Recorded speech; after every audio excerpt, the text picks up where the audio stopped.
ഇതെന്തൊരു അത്തത്തിന്റെ നടുക്കിരിക്കണ തൃക്കാക്കര. ഡേയ് ഇവന്റെ വിളി കാരണം ആൾക്കാർ പറഞ്ഞ ജിമ്മിൽ ആട് വരാൻ കിടക്കണമെന്നാണ്. അതിൽ നിന്നൊരു ഡമ്പലുണേ നമുക്കെടുത്ത് കളിക്കായിരുന്നില്ലേ?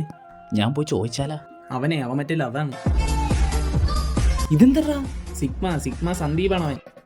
ചേട്ടാ ഇങ്ങനെ കളിക്കുന്ന കുഴലില്ലേ, അതും വളയോ എവിടെ ഇരിക്കണ്? ആ കുഴൽ വെച്ചാണ് ആ തൃക്കാക്കര അപ്പൊ അത്തത്തിന് പിടിച്ചു വെച്ചാണത്. ആ ചേട്ടന്റെ ബോഡി അടിപൊളിയല്ലേ? ഡെയിലി 8 ഇഞ്ചിനും പ്രോട്ടീൻ പൗഡർ കൊണ്ട് ഉപ്പ ഉണ്ടാക്കിത്തരണം. അവന്റെയൊക്കെ ബോഡി ഇല്ലണം നമ്മളെ ബോഡി. കശത്ത് എന്തൊരു പറ്റി ചേട്ടാ? മസിൽ എല്ലിന്റെ ഇടയ്ക്ക് കയറി. ഈ കിങ്ങിണി കളിക്കണ ജിമ്മ് ഇതല്ലേ? കിങ്ങിണി എന്ന് പറയുന്ന ഒരാളിവിടെ ഇല്ലോ? ഇല്ലേ? ഇത് എവിടെ വിളിക്കാൻ അറിവല്ല? ദോണ്ട് അയക്കണ കിങ്ങിണി. അമ്മാ നിന്നോട് എത്ര മണിക്കാണ് വീട്ടിൽ കയറാൻ പറഞ്ഞ? 6 മണിക്കമ്മ. 6 മണിക്കമ്മ ഇറങ്ങിപ്പോയി കിണ്ടിയിൽ വെള്ളം വെച്ച് വിളക്ക് എത്തിയിടാ, ഇല്ലെങ്കിൽ വാരിയിട്ട് കത്തിക്കും ഞാൻ എല്ലാം കൂടെ. മാമി ഇത് കത്തിക്കാൻ പറ്റൂല, ഞാൻ ഇവിടെ ആശാനാണ്. ഏതാശാൻ? തുറയിലാശാനാ? തുറയുണരുമ്പോ മീൻവലകളുലയുമ്പോ തരി